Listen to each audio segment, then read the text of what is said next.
Imagine schools where intellectual excitement animates every student's face.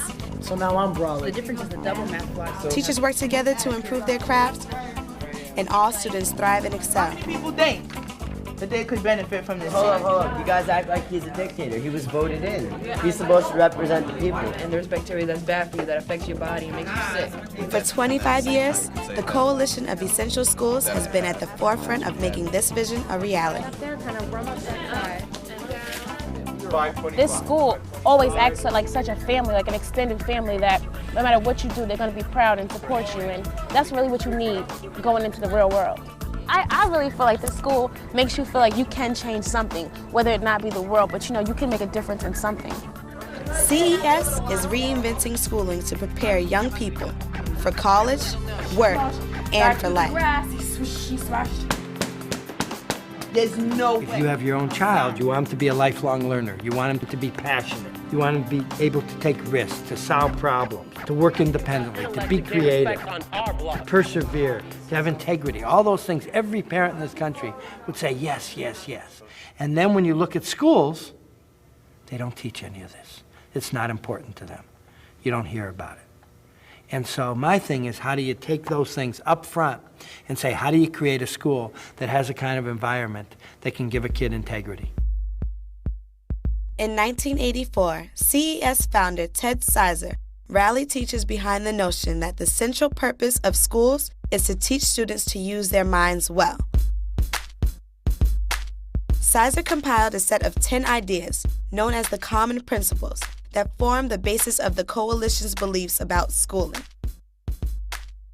These principles have had a profound effect on the American educational landscape. And so it is our value system. It is the air that we breathe. It is the common language that we all learn in this culture, and we refer to it often. So whenever we have to make a decision, and particularly when we have to make difficult decisions, it's to the 10 common principles that we turn. In CES schools, students are actively engaged in their learning, guided by skillful teachers who know them well. Okay, show her how to do it. In this school, we are given a guideline to follow, and then basically we just have to teach each other. We have to get each other through. So that's what we're going to add onto your paper, and I'm going to give this to you, and I'm going to hold you accountable on this, and I'm going to check in with you at the end of the day. CES challenges historic inequities through proven and practical approaches to school transformation.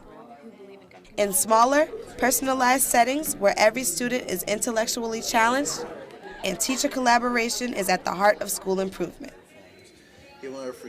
In contrast to a one-size-fits-all prescription, this philosophy values local wisdom and encourages decision-making by those closest to the learning. You can't have both. What scheduling options best meet the intellectual, social, and emotional needs of all students?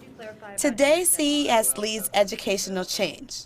Change that makes learning relevant to students' lives, that develops exceptional teachers, and graduate students who are prepared to participate in a democratic society. This is the average American human footprint. This is what Americans use to sustain their lives. This is the footprint of the average human in the world. This is 5.5 acres. This is 24 acres. Look at the difference in size. Sadly enough, this is what other countries get because we are using this much. Think about that. My senior project is basically to go out and help the community with free plumbing work. Being in the plumbing business, I went to houses where there was no running water.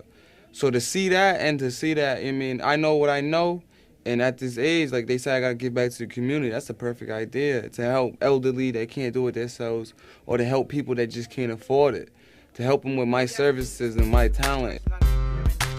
CES actively works to encourage all schools to increase student voice, embracing students as full partners in school transformation at the school site. Anyone else have anything to say about that? And nationally, convening hundreds of young people to participate in youth summits.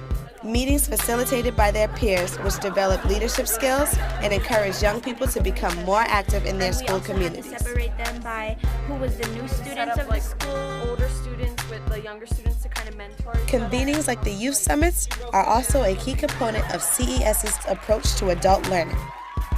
Several times a year, CES brings together the most innovative thinkers and practitioners in education to coach one another, exchange ideas, and share insights about effective school practices and design. Good teaching is not a destination, it's a journey.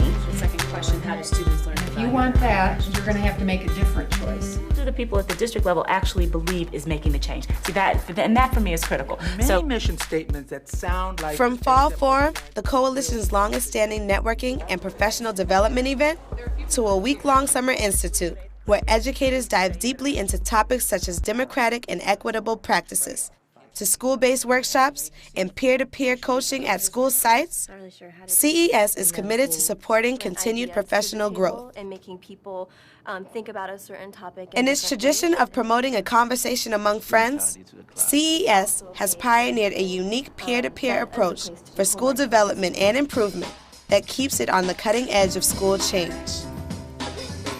It's been a special relationship, and I think it's been a great learning experience for us, because it's very difficult to help someone else without really thinking about what you're doing. And when they ask questions about things that you're sharing with them because you're trying to help them, it makes you kind of reflective to think, I don't even know that answer. Why are we doing that? And it really allowed me to be reflective of what we are doing and maybe some things that I should rethink. What we learned from our relationship is that it doesn't matter what the kids look like, it doesn't matter what the buildings look like, or what side of town one is on. It's about the beliefs. And what is good for kids is good for our kids, no matter where they come from or what they look like or what their background is. Being a part of CES is being at the forefront of educational innovation and success. The Coalition of Essential Schools will continue to grow, to improve and influence education now and for generations to come.